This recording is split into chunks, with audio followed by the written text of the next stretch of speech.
প্রতিটা রুহু, প্রতিটা মানুষ মালাকুল মাউতকে দেখতে পায়। আপনিও দেখবেন, আমিও দেখব। মুমিনদের কাছে এসে মালাকুল মাউত একজন যুবকের বেশে সাদা ধবধবে জুব্বা পরে সুগন্ধি মেখে মুমূর্ষু ব্যক্তির শিয়রে বসে বলে, ইয়া আইয়াতুহান নাফসুল মুতমাইন্নাহ, হে প্রশান্ত আত্মা, উখরুজি ইলা মাগফিরাতুল্লাহি ওয়া রিদওয়ানি, আল্লাহর ক্ষমা আর দয়ার দিকে বের হয়ে আসো। বলা মাত্রই মুমিনের আত্মাটা স্মুথলি বের হয়ে আসে। কাফান মিন আকফানিল জান্নাহ, হানুত মিন হানুতিল জান্নাহ, জান্নাত থেকে আনা সুগন্ধি কাফনের মধ্যে পেঁচিয়ে তিনি রূহটাকে নিয়ে ইল্লিনে চলে যায়। সরাসরি দেখে মালাকুল মাউতকে। আর যারা ইসলাম বিরোধী, কোরআন বিরোধী, তাদের সামনে এসে মালাকুল মাউত ত্রাস সৃষ্টি করে। আগে ধমক। হাইওয়েতে মাঝে মাঝে ডাকাতি হয় না? বাসগুলোর মধ্যে যখন ডাকাতি হয়, বাসে থাকে 50 জন, ডাকাত ঢুকে 5 জন। এই 5 জনের ভয়ে সবগুলো পেশাব করে দেয়, কারণ ত্রাস সৃষ্টি করে। এসেই চাইনিজ কুড়াল দিয়ে আগে কুবায় দেয় 4-5 জনের। রক্ত দেখে কি দেওয়ার সব আগে রেডি করে রাখে। মালাকুল মাউত এসে কাফের, নাস্তিক, মুশরিকদের সামনে সেরকম একটা ত্রাস সৃষ্টি করে। ভয়ে লোকটা কাঁপতে থাকে।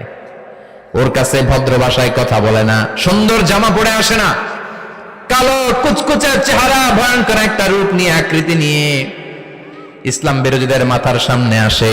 দুর্গন্ধযুক্ত চেহারার দেহ নিয়ে ধমক দিয়ে বলে, ও পাপাত্তা, ইয়া আইয়াতুহান নাফসুল খাবিসা উখরুজি ইলা গাদাবিল্লাহ, হে পাপাত্তা, আল্লাহর রাগ, ক্রোধ আর গজবের দিকে বের হয়ে আয়। মুমিনের আত্মা বলার সাথে সাথে যেমনি মুমিনের দেহ থেকে বের হয়ে জান্নাতি কাফনের ভেতরে ঢুকে, কাফেরদের আত্মাও কি এরকম তাড়াতাড়ি বেরোতে চায় নাকি? কাফেরদের আত্মা বেরোতে চায় না। ডানে দৌড়, বায়ে দৌড়, সামনে দৌড়, পেছনে দৌড়, আহা, দৌড়াদৌড়ি করে। মালাকুল মাউত এটাকে টেনে হিচড়ে, একটা জীবিত ছাগলকে জবাই না করে তার চামড়া উল্টার দিকে টেনে হিচড়ে বের করলে ছাগলটা যত কষ্ট পায়, এর চেয়ে কমসে কম 70 গুণ বেশি কষ্ট দিয়ে কাফের, মুশরিক আর গাদ্দারদের রূহ কবজ করা হয়। আল্লাহ, এই পরিস্থিতি থেকে তুমি আমাদের বাঁচাও। মুমিনদের রূহ যেমনি কবজ হয়, ওইভাবে রূহ কবজের ব্যবস্থা করে দিও। ঈমানের মৃত্যু নসিব করে দিও, শাহিদি মৃত্যু নসিব করে দিও। আমাকে শহীদ করে সেই মিছিলে শামিল করে নিও, যে মিছিলের নেতা মীর হামজা, খোবায়েবে খাব্বাব, আল্লাহর কাছে ছিল অতি প্রিয়, শামিল করে নিও। আমাকে শহীদ করে সেই মিছিলে শামিল করে নিও। পড়েন আমিন। আর জোরে পড়েন আমিন। তার মানে বিমান দুর্ঘটনায় হোক, কিংবা লঞ্চ ডুবিতে হোক, কিংবা আগুনে পড়ে হোক, কিংবা আত্মঘাতী হামলায় হোক, যে যেখানেই মারা যায়, কবরের 3টা প্রশ্ন তার জন্য আছে না নাই? ইসলাম বিরোধীদের জন্য প্রশ্ন 3টা, আপনারা যারা মুমিন তাদের জন্য 4টা। আপনাদের জন্য একটা বেশি, আলহামদুলিল্লাহ। কোন কবরে এসে প্রথম প্রশ্ন করবে, মুনকার নাকির যখন চলে আসবে, 40 কদম যখন আত্মীয় স্বজনরা লাশটাকে কবরের মধ্যে দিয়ে 40 কদম চলে যায়, তখনই ফেরেশতা চলে আসে। আহা, শেষ, সব শেষ। এসেই পরীক্ষা শুরু। মার রব্বুক, তোর রবের নাম কি? চিল্লায় বলেন, আমাদের রবের নাম কি? আমরা বলবো রব্বি আল্লাহ, আল্লাহ আমারে রব। দমে দমে তনু মনে তারি অনুভব। পড়েন, আল্লাহ আমারে রব। তোমার দুনিয়াতে আমি যেদিকে তাকাই, অথই নিয়ামতে ডুবে আছি সবাই।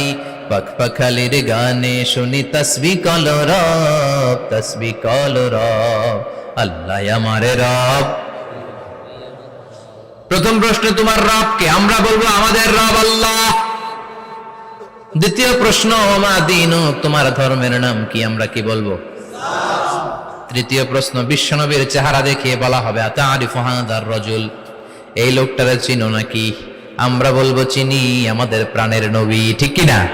চাঁদের চেয়ে সুন্দর তুমি নবী আমার কমলিহিওয়ালা, দু জাহানের বাদশা তুমি প্যারা নবী সাল্লে আলা, চাঁদের চেয়ে সুন্দর তুমি নবী আমার কমলিহিওয়ালা, ঠিক কি না?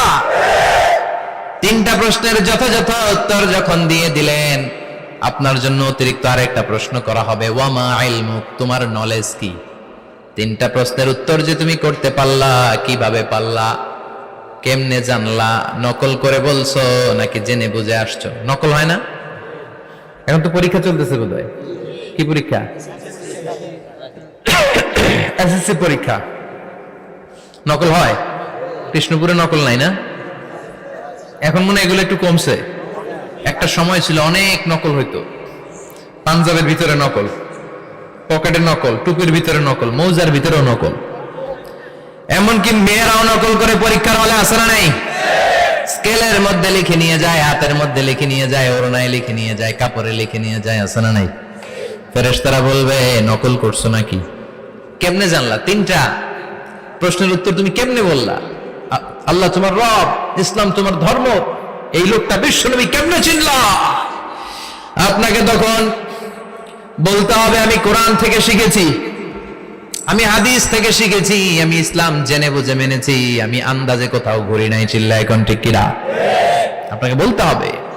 এজন্য শিখতে হবে, প্রতিনিয়ত ইসলাম সম্পর্কে জানতে হবে, আখের গোছাতে হবে, জীবনটাকে আলোকিত করতে হবে। চিল্লায় বলেন ঠিক কিনা? চারটা প্রশ্নই যখন হয়ে গেল, ফেরেশতারা বলবে আহলান ওয়া সাহলান ওয়া মারহাবান বিক, খোশামদেদ, কংগ্রাচুলেশন, খোশামদেদ, কংগ্রাচুলেশন। সব প্রশ্নের উত্তর তুমি পেরেছো। ফায়ুফসাহু লাহু কবরুহু ৭০ যিরান, আপনার কবরটারে ৭০ হাত লম্বা করে দেয়া হবে। ওয়া ইফতাহু লাহু বাবুন ইলাল জান্নাহ, আপনার কবর থেকে জান্নাতের দিকে দরজা খুলে দেয়া হবে।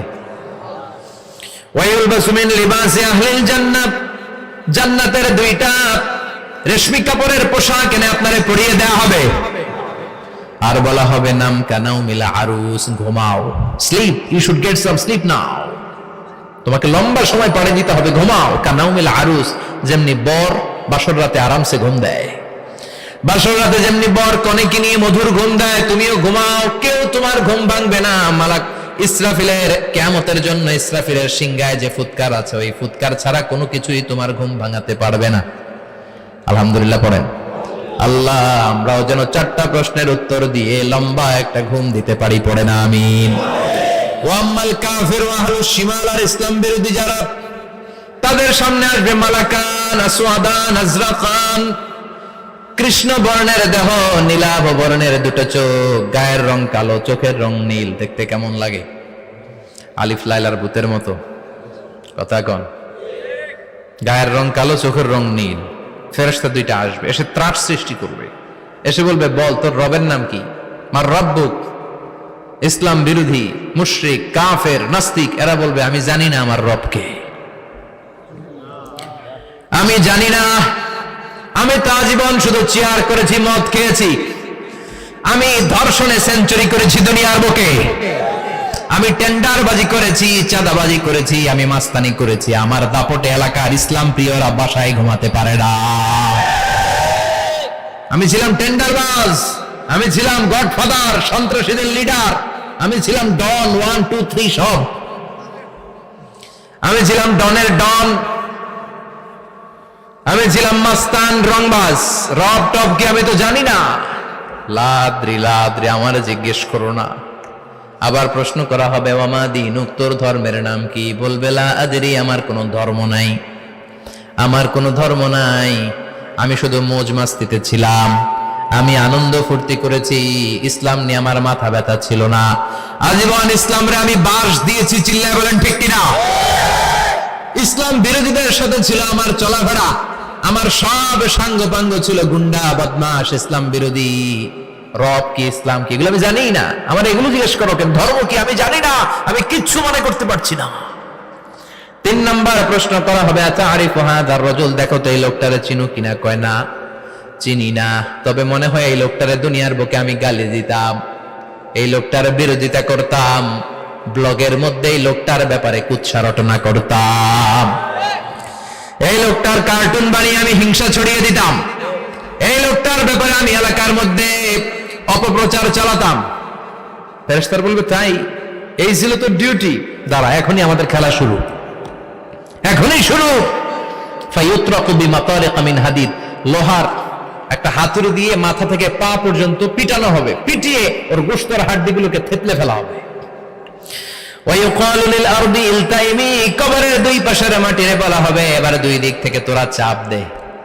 চাপ দেয়া হবে, ধাক্কা ধাক্কি করেও সে সুবিধা করতে পারবে না। মাটি আস্তে আস্তে আস্তে আস্তে দেহের দুই দিকে লেগে এমন জোরে দুইটা চাপ দিবে, ফাতাখতালিফা আদলাউহু, তার ডান পাশের পাজরের হাড্ডি বাম দিকে ঢুকে যাবে, বাম দিকের হাড্ডি ডানে চলে যাবে। বিশ্বনবী বললেন এই হাতুড়ি দিয়ে পিটানোর শাস্তি, কবরের চাপ দেওয়ার শাস্তি চলতেই থাকবে হাত্তাল কিয়ামা, কিয়ামত পর্যন্ত। আল্লাহ এই কবরের শাস্তি থেকে আমাদের বাঁচাও। আমরা এই আযাব পেতে চাই না, আমরা যেন ঠিকভাবে কবরের 4টা প্রশ্নের উত্তর করে দিয়ে লম্বা ঘুম দিতে পারি। আল্লাহ তুমি তৌফিক দাও। এজন্য আল্লাহ বললেন, গোলাম দুনিয়া নিয়ে পাগল হয়ে থেকো না। এই দুনিয়ার জীবন আসল জীবন নয়, আসল জীবন হলো কবরের জীবন। জোরে বলেন ঠিক কিনা? এই জন্য মাঝে মাঝে কবরে যাবেন, কবরস্থানে দাঁড়িয়ে চিন্তা করবেন এই জায়গায় আমারও আসতে হবে। দিন যাবে, রাত আসবে, বৃষ্টি হবে, শীত আসবে, কেউ আমার দেখতে আসবে না, একা থাকতে হবে। একা, বড় একা, অন্ধকার, বড়ই অন্ধকার। ওই কবরের জীবনের সামান গোছানোর দরকার আছে না নাই? ওই কবরে সুখে শান্তিতে থাকতে চাইলে নামাজ পড়ার দরকার আছে না নাই? কোরআন পড়ার দরকার আছে না নাই? ছেলে মেয়েগুলোরে মানুষের মতো মানুষ করার দরকার আছে না নাই?